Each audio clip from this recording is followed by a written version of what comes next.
Okay, अब हम पढ़ेंगे प्रेसी। कि प्रेसी का मतलब ये होता है कि आपको जो भी पैसेज दिया हुआ है आपने उसे कंसाइज करना है, उसका समराइज्ड वर्जन बनाना है। तो सबसे पहली बात मैं सीए के स्टूडेंट से करूंगा कि सीए के स्टूडेंट्स को पूरा जो पैसेज होता है वो प्रिसाइज करना होता है, कंसाइज करना होता है, उसे ब्रीफली लिखना होता है ओन वर्ड्स में। यहां पे आप कॉपी पेस्टिंग नहीं कर सकते कि अगर आपने प्रेसी लिखी है तो 70% वर्डिंग आपकी ओन होगी, 30% आप रेफरेंस ले सकते हो। सही है। ऑन द कॉन्ट्ररी, जो पिफा के स्टूडेंट्स होते हैं उनके पास लिबर्टी होती है कि वो कॉपी पेस्टिंग कर सकते हैं। दूसरी बात कि जो सीए के स्टूडेंट्स होते हैं उनके पास कोई वर्ड काउंट नहीं दिया हुआ होता, वहां नहीं लिखा हुआ होता कि जो भी पैसेज है आपने कितने वर्ड्स के अंदर प्रिसाइज करना है। तो यहाँ पे रूल ऑफ थंब ये होता है कि प्रेसी 1/3 होती है पैसेज का। अगर आपके पास अप्रॉक्स 300 वर्ड्स बन रहे हैं पैसेज में तो आप 100 वर्ड का प्रेसी लिख लो। अगर आपके पास 150 वर्ड्स बन रहे हैं आप 50 वर्ड का प्रेसी लिख लो। लेकिन ऑन द कॉन्ट्ररी जो पिफा के स्टूडेंट्स होते हैं उनके पास यहाँ पे वर्ड काउंट मौजूद होता है। आपको या तो रेंज दे दी जाती है कि 100 से 110 वर्ड में, 90 से 100 वर्ड्स में, या आपको एक वर्ड काउंट दे दिया जाता है, उसके अराउंड आपने प्रेसी लिखनी होती है। सीए के स्टूडेंट के पास ये लिबर्टी है कि वो टाइप कर रहे होते हैं तो उनको अगर लेट सपोज आइडियाज को आगे पीछे करना है, चेंज करना है, तो उनके पास ये लिबर्टी होती है। पिफा के स्टूडेंट्स वो हैंड रिटन पेपर दे रहे होते हैं तो उनके पास ये लिबर्टी नहीं होती है।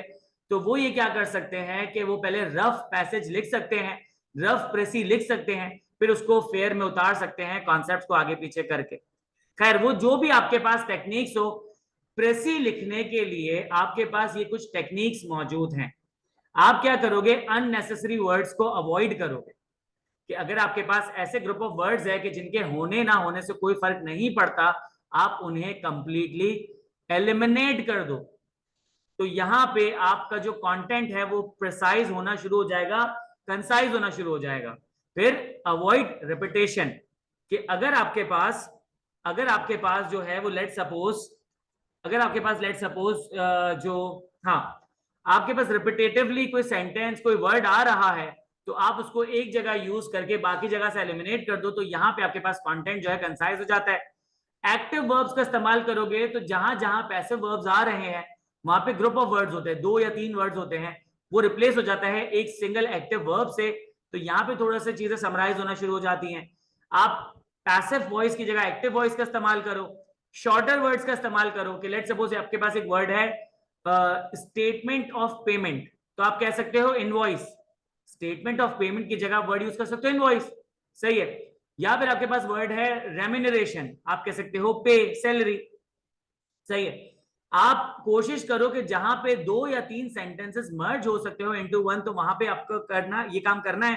तो इसकी वजह से आपका क्या होगी, प्रेसी और बेहतर हो जाएगी। Last but not the least, आप अपने एक्चुअल पैसेज को कंसाइज कर लो उसके 1/3 लेंथ पे, तो यहाँ पे आपकी प्रेसी रेडी हो जाएगी। अब देखिए, यहाँ पे मैंने फिर से आपको एक बात रिपीट करनी है, वो ये कि आप पैसेज पढ़ें। सबसे पहले आपने करना ये है कि सुकून से विदाउट एनी प्रॉब्लम आपने उस पैसेज को रीड कर लेना है from the first word till the last. आपने उसको रीड कर लेना है without any prejudice, without any बायस, without any confusion, without any pre conception कि पहले से ही मैं सोच के रखूं, पहले से ही मैं बायस हो जाऊं, पहले से ही मैं कंफ्यूज हो जाऊं, मुझे नहीं आता, मुझे मीनिंग नहीं आएगा, मुझे कोई वर्ड समझ नहीं आएगा, मुझे कोई सेंटेंस समझ नहीं आएगा। नहीं, आप बिल्कुल ओपन माइंड के साथ उसे रीड कर लो। एक दफा रीड कर लिया, उस वक्त रीड करते वक्त आपने करना यह है कि जितने भी अननेसेसरी वर्ड्स हैं या तो आप उसे हाईलाइट करते हुए चलो या कहीं पे उसको लिख लो, ताकि आपको पता चल जाएगा कि अननेसेसरी वर्ड्स कहाँ कहाँ मौजूद है। कि जब मैं इसे प्रिसाइज करने आऊंगा, इसकी प्रेसी बनाने के लिए आऊंगा, तो मैं इन्हें या तो एलिमिनेट कर दूंगा या मैं इन्हें रिड्यूस कर दूंगा, जो भी सिचुएशन होगी। रिपीटेशन आप मार्क करते हुए चलें कि आपके पास एक चीज 6 दफा लिखी हुई है, आप उसको एक दफा लिख देंगे तो यहाँ पे प्रेसी हो जाएगी। फिर उसके बाद एक्टिव, जहां पे आपको पैसिव वर्ब्स दिख रहे हो वहां पे आप क्या करें, पैसिव वर्ब्स की जगह एक्टिव वर्ब्स का इस्तेमाल करें। सही है। इसके अलावा जो है आपके पास ऐसा भी हो सकता है कि आपके पास जो है ऐसी भी चीज, ग्रुप ऑफ वर्ड्स आ रहे हो जिसको आप रिप्लेस कर सकते हो सिंगल वर्ड में। आप वो कर सकते हो, जैसे कि मैंने आपको बताया स्टेटमेंट ऑफ पेमेंट को आप कर सकते हो इनवॉइस में चेंज कर सकते हो, या फिर ये कर सकते हो ऑन अकाउंट ऑफ दैट की जगह आप कर सकते हो बिकॉज। सही है, तो यहाँ पे ऑन अकाउंट ऑफ दैट की जगह बिकॉज वर्ड यूज कर सकते हो। तो ये सारी चीजें अप्लाई करके आप प्रेसी बना सकते हो। So let's begin. सबसे पहला पैसेज, साइंस एंड रिलीजन। इसको सुकून से रीड करते हैं और आहिस्ता आहिस्ता एनालाइज करते हैं। Many people believe that science and religion are contrary to each other. बहुत सारे लोगों का मानना है कि साइंस और रिलीजन जो है वो एक दूसरे के कंट्रास्ट में होते हैं, एक दूसरे को नेगेट कर रहे होते हैं। But this notion is wrong, लेकिन ये सोच गलत है। As a matter of fact both are complementary to each other. अगर मैं इस पूरे दो सेंटेंसेस को देखता हूं ना, यहाँ पे आपके पास क्या आ रहा है, unnecessary words. Many people believe that. सही है, लोग क्या बिलीव करते हैं हमें क्या फर्क पड़ता है, लोग क्या बिलीव करते हैं हमें क्या फर्क पड़ता है। हमें तो बस ये मालूम करना है कि साइंस और रिलीजन जो है वो एक दूसरे के कंट्रास्ट में जा रहे होते हैं। But this notion is wrong as a matter of fact. अब ये अगेन आपके पास अननेसेसरी वर्ड्स है कि ये चीज गलत है, जबकि हकीकत क्या है कि दोनों एक दूसरे के कॉम्प्लीमेंट्री। तो यहां पे मैं अगर लेट सपोज मैं इसको रिफ्रेस कर सकता, मैं कहता science and religion are often considered contrary, but in reality both complement each other। क्या हुआ कि मैंने दो सेंटेंसेस को एक में जोड़ दिया। Science and religion are considered contrary, but in reality both complement each other. बात समझ आ रही हो कि मैंने आपके दो लाइनों को, 1.5 लाइनों को एक आधी लाइन में कन्वर्ट कर दिया। तो इसको कहते हैं, ये many people believe that but this notion is wrong as a matter of fact. सारी बातें वही वाली, मुझे लगता है, मैं सोचता हूं, यार ये हकीकत नहीं है, इसके अलावा यूं सोचो। ये सारे वर्ड्स क्या होते हैं, अननेसेसरी वर्ड्स होते हैं। फिर आपने लिखना है the aim of both these institution is to explain different aspects of life, universe and human existence. तो यहां पे आप लिख सकते हो science and religion are considered contrary, but in reality both complement each other as they explain different aspects of life and its existence। सही, तो यहां पे आपने क्या किया, 3 लाइनों को एक लाइन में कन्वर्ट कर दिया। The aim of both these institutions, सब बेकार है, तो यहां पे लिख दो दे बोथ एक्सप्लेन। तो यहां पे फिर अननेसेसरी आपके पास वर्ड्स लिखे आ रहे हैं। फिर लिखा है there is no doubt that methods of science and religion are different, कि इनके मेथड डिफरेंट हो सकते हैं। तो मेरे लिए ये पूरा सेंटेंस बेकार है, मैं बताता हूं।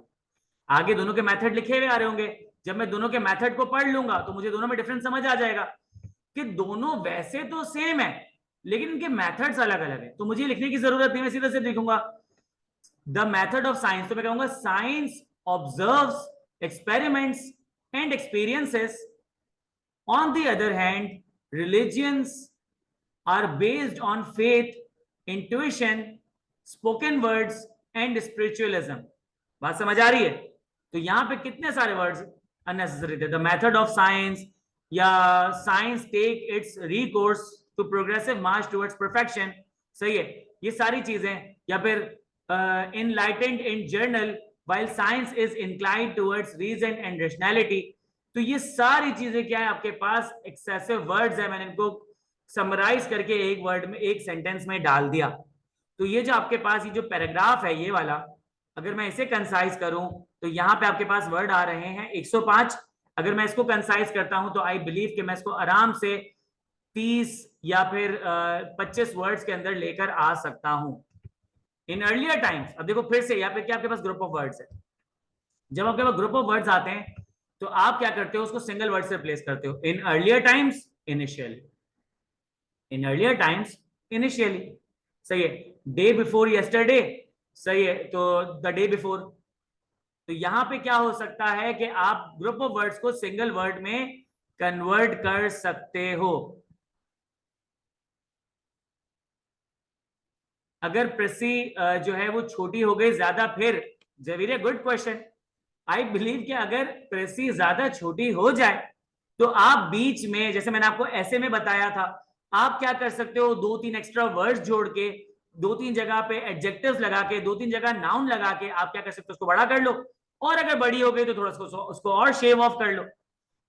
जो सीए के स्टूडेंट है ना, उनके लिए तो ये मसला ही नहीं है, क्योंकि वो क्या कर सकते हैं, चीजों को ऐड लेस कर सकते हैं, वो कंप्यूटर पे टाइपिंग कर। तो आपने इस पे परेशान नहीं होना है, आपने बस फोकस करना है कि ग्रुप ऑफ वर्ड्स कहां दिख रहे हैं।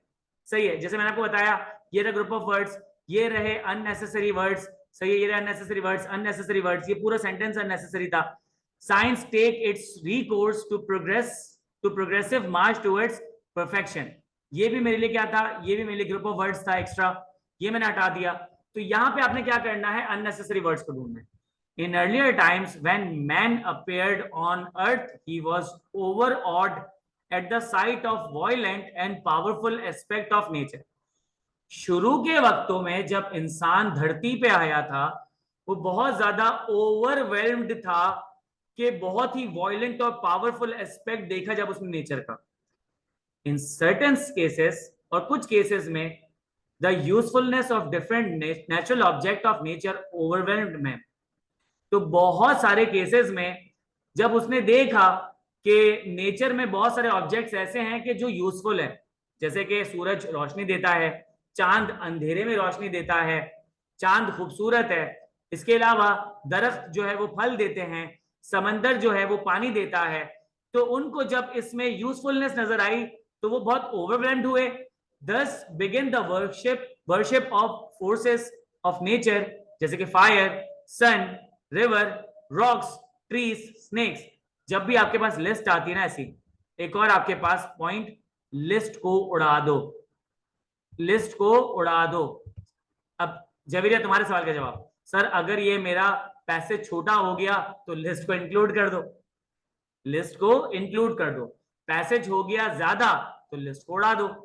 तो ये आपके लिए अननेसेसरी डिटेल।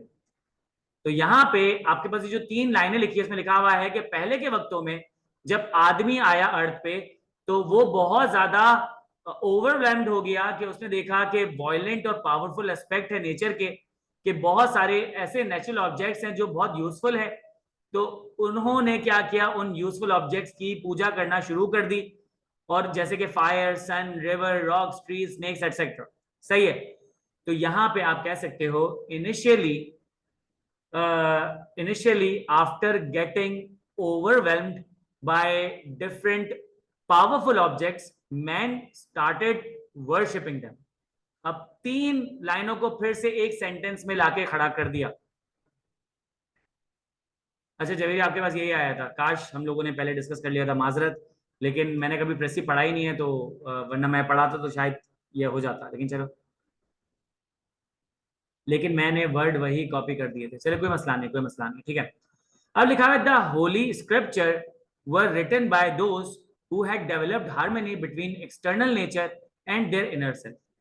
तो लोग क्या करते थे, वो जो पुराने लोग होते थे, जो जब धरती पे आए और उन्होंने जो नेचर की वायलेंट और पावरफुल एस्पेक्ट को देखा, उनकी यूजफुलनेस को समझा, तो उन्होंने क्या किया, उनकी पूजा करना शुरू कर दी, और उन्होंने होली स्क्रिप्चर लिखना शुरू कर दिए, चीजें लिखना शुरू कर दी उस पे, ताकि जो उन्हें नजर आ रहा है और जो अंदर से उनकी पूजा कर रहे हैं, तो उसके अंदर एक हार्मनी बन जाए कि हम किसी को देख के पूछ सकें।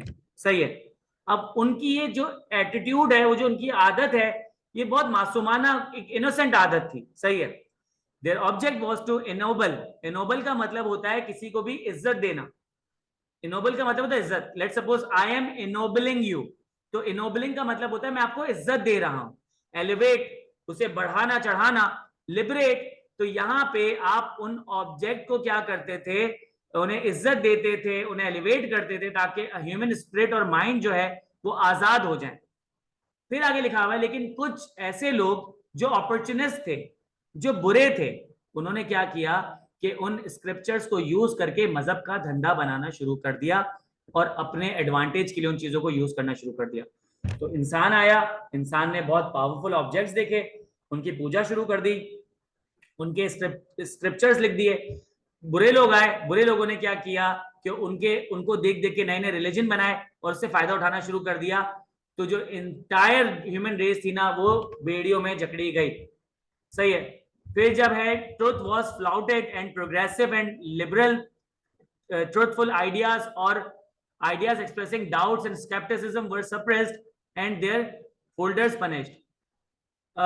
जब सच सामने आने की कोशिश कर रहा था, आगे बढ़ने की कोशिश कर रहा था, खुलने की कोशिश कर रहा था, तब लोगों ने क्या किया, उनके सच को सप्रेस किया, उन्हें पनिश किया। और इस सर्कमस्टांसेस में इंसान के लिए जो सेवियर बनकर आया वो बनकर आया साइंस। लेकिन साइंस को भी बहुत स्मूथ और सेफ रास्ता नहीं मिला।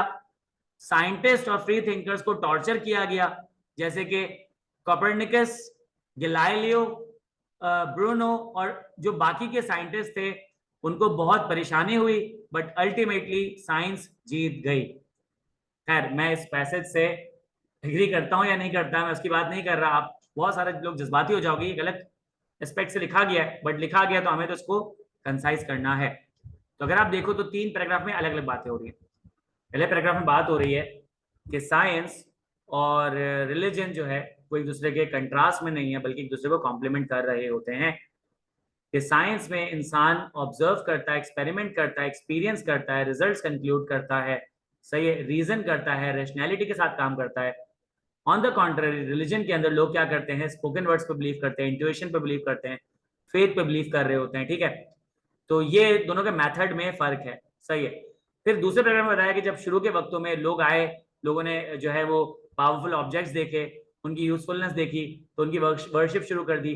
वर्शिप शुरू की तो उन्होंने होली स्क्रिप्चर्स बना दिए, ताकि एक हार्मनी क्रिएट हो जाए कि जो एक्सटर्नली नजर आ रहा है और जो अंदर वो सोच रहे होते हैं। उन ऑब्जेक्ट्स को बाद में क्या किया गया, मिस यूज किया गया, मजहब के नाम पे मोनोपोली क्रिएट की गई, अब उससे फायदा उठाया गया और इंसान जो है वो बेड़ियों में जकड़ लिया गया। फिर तीसरा कि उसके बाद जब सच सामने आने लगा तो सच को दबाया गया।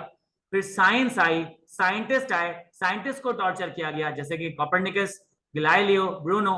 फिर अल्टीमेटली साइंस ने अपने रास्ता निकाला और फिर साइंस प्रिवेल करने लगी। सही है। अब यहां पे लिखा हुआ है science and religion often seen as conflicting. अक्सर साइंस और रिलीजन को कॉन्फ्लिक्ट करते हुए देखा जाता है। ऊपर लाइन को मैंने ऐसे चेंज कर दिया, आर एक्चुअली कॉम्प्लीमेंट्री। असलियत में एक दूसरे को कॉम्प्लीमेंट कर रहे होते हैं। बोथ यानी कि science and religion explains aspect of human life and its existence in the universe. सही है। वो जो आपकी पूरी जो 3 लाइनें थी ना, उसको एक लाइन में मैंने डाल दिया। Science observes, experience, experiments and includes, while religion relies on faith, intuition, spoken words and spiritualism. मैंने साइंस बता दिया और दोनों के मेथड्स बता दिए। अब जो दूसरा पैराग्राफ है, ये पहला पैराग्राफ देखो 3 लाइनों में कंप्लीट हो गया। जो पहला पैराग्राफ 105 वर्ड्स पे था, यहाँ पे आपके पास पहला पैराग्राफ आ रहा है 38 वर्ड्स पे। सही है। अब लिखा हुआ है initially human started worshipping natural forces due to their extreme features. Worshipping objects was to ennoble them in their minds to achieve some inner satisfaction. तो वही वाली बात कि पहले लोगों ने क्या किया, नेचुरल फोर्सेस को पूजना शुरू कर दिया क्योंकि उनके एक्सट्रीम फीचर्स को देखा।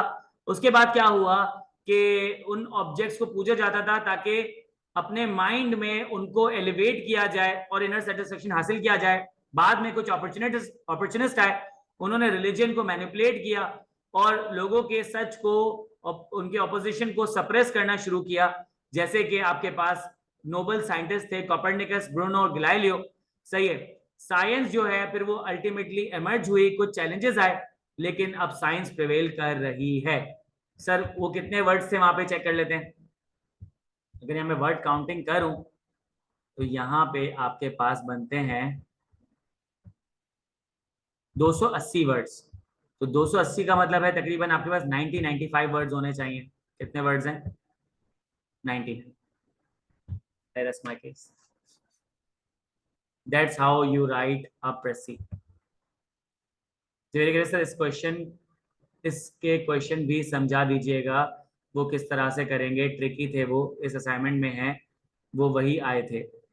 जवेरिया इंशाल्लाह टाइम मिलेगा ना तो ज़रूर मैं आपको जो है कॉम्प्रिहेंशन भी करा दूंगा। लेकिन टू बी ऑनेस्ट मैंने कॉम्प्रिहेंशन काफ़ी टाइम से नहीं देखा, तो मुझे उसके डूज एंड डोंट्स नहीं पता, मुझे उसकी टिप्स एंड टेक्निक्स नहीं पता। जो मैं लीगल फ्रेमवर्क, जो मैं फ्रेमवर्क की और स्ट्रक्चर की बात करता हूँ ना, वो मुझे नहीं पता। बट अगर मुझे टाइम मिलेगा तो डेफिनेटली इंशाल्लाह कम से कम इस पैसेज का तो करा ही दूंगा, ठीक है। ये असाइनमेंट है ना आपके पास जेवेरिया, बस ये असाइनमेंट पे यार बस जो है ये करके जाओ, इंशाल्लाह देखो आपका पेपर पास होगा। सही, क्योंकि मैंने अक्सर बच्चों को इसके बारे में बात करते हुए सुना है, जब इतना सारा मुझे फीडबैक मिल रहा है तो आई बिलीव कि कुछ तो बात होगी। डायबिटीज पे एक पैसेज आया तो ये बहुत बड़ा पैसेज है, ये इतना बड़ा पैसेज है ना कि इंसान सर पकड़ के बैठ जाए, लेकिन जितना बड़ा पैसेज होता है ना उसको कंसाइज करना उतना आसान हो जाता है, बहुत सारी चीजों को शेव ऑफ कर सकते हो। लिखा हुआ है there are two types of diabetes, insulin dependent and non insulin dependent. Between 90 to 95% of the estimated 13 to 14 million people of United States with diabetes have non-insulin dependent or type 2 diabetes. अब यहाँ पे चीज note करो, यहाँ पे non insulin dependent और insulin dependent बार बार repeat हो रहा है, तो ये आपके पास रिपीटेटिव वर्ड है। अब आप नॉन इंसुलिन डिपेंडेंट या इंसुलिन डिपेंडेंट वर्ड यूज नहीं करोगे, आप यूज करोगे टाइप 1 और टाइप 2। तो यहाँ पे आप लिख सकते हो two types of diabetes exist, insulin dependent bracket में type 1 and non insulin dependent bracket में टाइप 2। आपने टाइप 1 टाइप 2 लिख दिया, अब आपने insulin dependent non insulin dependent बार बार नहीं लिखना। अभी लिखा था ना देयर आर टू, तो देयर आर हटा दिया मैंने, two types of diabetes exist. सही है, यहाँ लिखा हुआ है between 95 and 90 to 95% of the estimated 13 to 14 million people in the United States with diabetes have non-insulin dependent type 2 diabetes। तो मैं कह सकता हूं ऑलमोस्ट, आप कह सकते हो almost 95% in the almost 95% in the United States with diabetes have type 2 diabetes। सही है, because this form diabetes usually begins in adult over the age of 40। अब देख रहे हो over the age of 40, सही है, because this form of diabetes usually begins in adult over the age of 40। इसमें आपके पास unnecessary words कितने आ रहे हैं, and is most common after the age of 55। और 55 के बाद तो बहुत ज्यादा कॉमन हो जाता है। It is used to be called adult onset diabetes।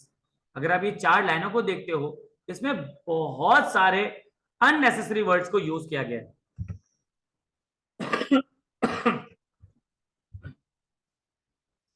अब सिम्टम्स के बारे में बता रहा है कि it's symptoms often develop gradually and are hard to identify at first. Therefore, nearly half of all people with diabetes do not know they have it. Someone who has developed type 2 diabetes may feel tired or ill without knowing why, a circumstance which can be particularly dangerous because untreated diabetes can cause damage to the heart, blood vessels, eyes, kidneys and nerves। अगर आप शुरू से लेके अब तक देखो तो सिर्फ बात हो रही है टाइप 2 डायबिटीज पे, टाइप 1 डायबिटीज के बारे में बात ही नहीं हुई। सर व्हाट इफ मैं टाइप 2 डायबिटीज को पूरा पढ़ लूं और एक जगह गैदर कर लूं, तो मैं पहले टाइप 2 डायबिटीज को पूरा कंसाइज कर लूंगा, फिर टाइप 1 डायबिटीज को पढ़ के एक जगह कर लूं और टाइप 1 डायबिटीज को कंसाइज कर लूंगा, तो मेरा पूरा पैसेज कंसाइज हो जाएगा। फिर लिखा हुआ है while the causes, short term effects and treatments of the two type of diabetes differ, के इनके जो कॉजेज हैं वो भी डिफर कर रहे होते हैं, इनके शॉर्ट टर्म इफेक्ट भी डिफर कर रहे होते हैं, लॉन्ग टर्म इफेक्ट तो एक ही जैसे होते हैं, और ट्रीटमेंट भी डिफर कर रही होती है। Both type can cause same long term health problems. मैंने आपको बता दिया इनके लॉन्ग टर्म प्रॉब्लम्स सेम होते हैं। सही है, आप इसमें लिख सकते हो कि both types have different short term effects but same long term effects. सही है, most importantly both types of diabetes affect the body's ability to use digested food for energy। diabetes do not interfere with digestion, but it does prevent the body from using important product of digestion, glucose commonly known as sugar, for energy। कि ये आपकी body को prevent कर रहा होता है कि आप अपनी बॉडी के अंदर जो ग्लूकोज है उसे यूज नहीं कर पा रहे होते, उसे डाइजेस्ट नहीं कर पा रहे होते, यूज नहीं कर पा रहे होते, उससे एनर्जी जो रिलीज होती है उसको यूटिलाइज नहीं कर पाते। After a meal the normal digestive system extracts glucose from some food, के नॉर्मल डाइजेस्टिव सिस्टम में क्या होता है कि वो नॉर्मल डाइजेस्टिव सिस्टम क्या करता है, ग्लूकोज रिलीज करता है फूड में से। द ब्लड कैरीज, ब्लड उस ग्लूकोज और शुगर को थ्रू आउट बॉडी में लेके जा रहे होते हैं, causing blood glucose level to rise, जिसकी वजह से ब्लड का ग्लूकोज लेवल राइज हो जाता है। In response to this rise, hormone insulin is released into blood stream. और इस ग्लूकोज लेवल के राइज करने की वजह से होता यह है कि हार्मोन इंसुलिन आपकी ब्लड स्ट्रीम में रिलीज होते हैं और आपकी बॉडी के टिश्यूज को सिग्नल कर रहे होते हैं कि वो मेटाबोलाइज करें और ग्लूकोज को बर्न करें फ्यूल हासिल करने के लिए। तो बेसिकली इसका लब्बो लुबाब और इसका समरी ये है कि जो ग्लूकोज आपकी बॉडी के अंदर आपकी जो वेन्स के थ्रू जा रहा होता है, ब्लड के थ्रू जा रहा होता है बॉडी के अंदर, तो उसकी वजह से क्या होता है, आप फ्यूल जो है वो बना रहे होते हैं और बॉडी आपको फ्यूल करती है। सही है। Which causes blood glucose level to return to normal, और फिर आपका ग्लूकोज लेवल जो है वो नॉर्मल हो जाता है क्योंकि वो अब यूटिलाइज हो गया, उसकी फ्यूल बन गई और वो फ्यूल कंज्यूम हो गई है। Glucose that the body does not use right away is stored in the liver, muscle और फैट। और जो ग्लूकोज जो है वो बॉडी यूज नहीं कर पा रही होती, वो लिवर में जाके जमा होती है, मसल्स में जाके जमा होती है और फैट बन जाती है। In both types of diabetes, this normal process malfunctions। सही है। दोनों तरीके की डायबिटीज में जो आपका नॉर्मल प्रोसेस होता है, जो ऊपर बताया गया कि जो आपके पास ग्लूकोज होते हैं वो ब्लड स्ट्रीम में जाते हैं, ब्लड क्या करता है कि आपका जो ग्लूकोज लेवल है वो बढ़ा देता है। जो ग्लूकोज लेवल बढ़ जाता है तो इंसुलिन रिलीज होता है आपके ब्लड स्ट्रीम में, जिसकी वजह से आपके टिश्यू को क्या होता है, मेटाबोलाइज कराया जाता है और वो क्या करता है, ग्लूकोज को बर्न कर रहा होता है फ्यूल के लिए, और आपकी बॉडी का ग्लूकोज लेवल जो है वो रिलीज हो नॉर्मल हो जाता है। और अगर आपने ग्लूकोज यूटिलाइज नहीं किया तो वो लिवर, मसल्स और फैट में जाके एक्यूमुलेट हो जाता है। दोनों किस्म की डायबिटीज में ये प्रोसेस मेल फंक्शन यानी कि खराब हो जाता है। अ ग्लैंड कॉल पैनक्रियास, एक ग्लैंड है जिसका नाम है पैनक्रियास, जो कि कहां पाया जाता है, स्टमक के पीछे पाया जाता होता है, वो इंसुलिन बनाता है। तो अब समझ आया कि वो जो आपके पास ग्लूकोज लेवल हाई हुआ था तो उसको जो है इंसुलिन में किसने कन्वर्ट किया था, इस पैंक्रियास ने किया था। In patients with insulin dependent diabetes, यानी कि टाइप 1 की जिनको डायबिटीज है, उनके पैंक्रियास इंसुलिन बनाते ही नहीं है। ये कंडीशन पैदाइश से ही पता चल जाती है। इसे टाइप 1 या जुवेनाइल ऑनसेट डायबिटीज कहते हैं।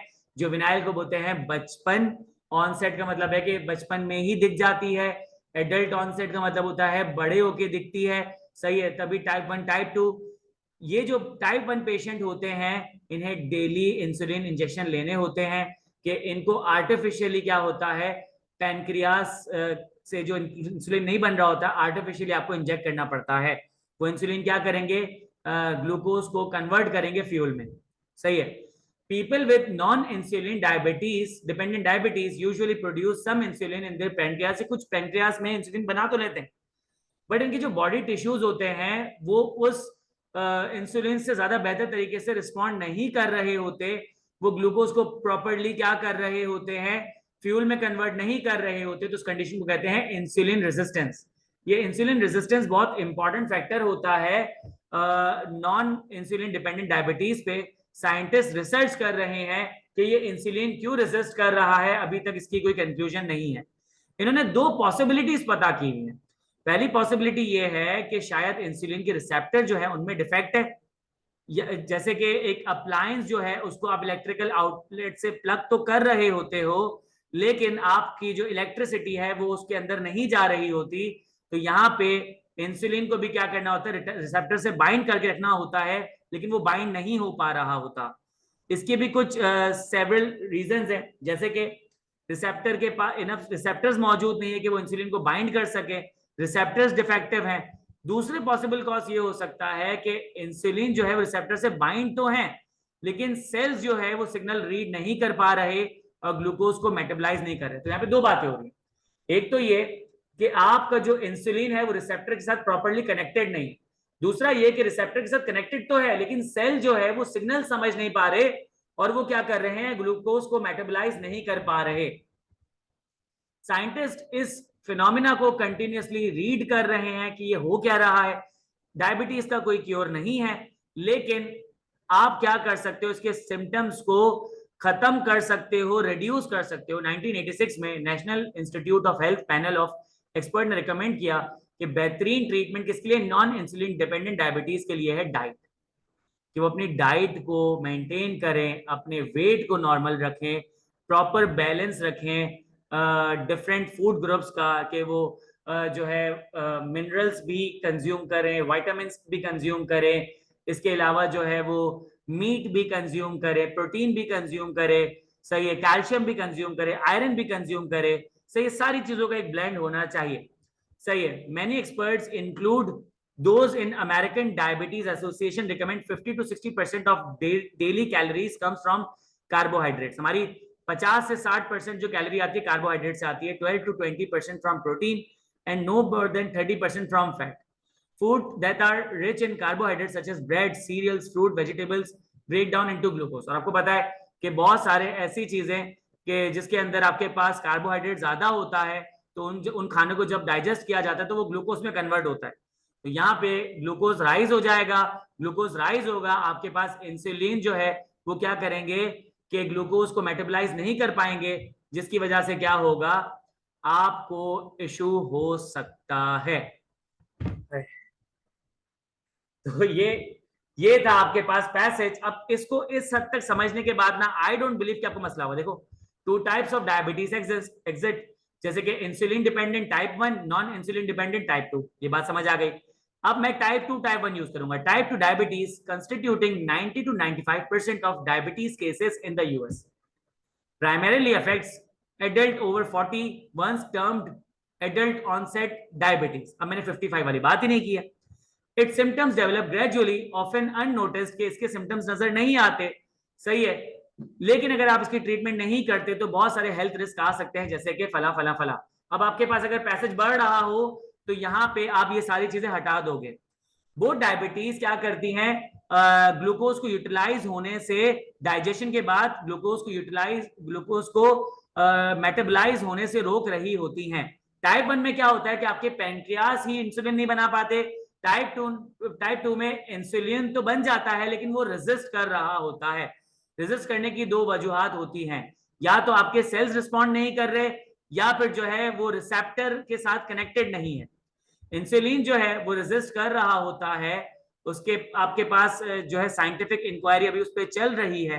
बता दिया कि रिसेप्टर जो है वो सेल्स को रिसीव नहीं कर रहे होते, या सेल्स को रिसीव तो कर लेते हैं लेकिन सिग्नल सेल्स नहीं पकड़ पा रहे होते। कोई क्योर एग्जिस्ट नहीं है, सही है। सिम्टम्स जो है आप क्या कर सकते हो, उनको रिड्यूस करने के लिए आप अपनी डाइट को मॉडिफाई कर दो, सही है, बैलेंस डाइट का इस्तेमाल करो, उस चीजों को कम कंज्यूम करो जिसमें कार्बोहाइड्रेट ज्यादा होते हैं, क्योंकि कार्बोहाइड्रेट अल्टीमेटली ब्रेक डाउन करते हैं इनटू ग्लूकोज, और यहाँ पे ग्लूकोज राइज हो जाएगा तो उसे मेटाबोलाइज नहीं कराया जाएगा।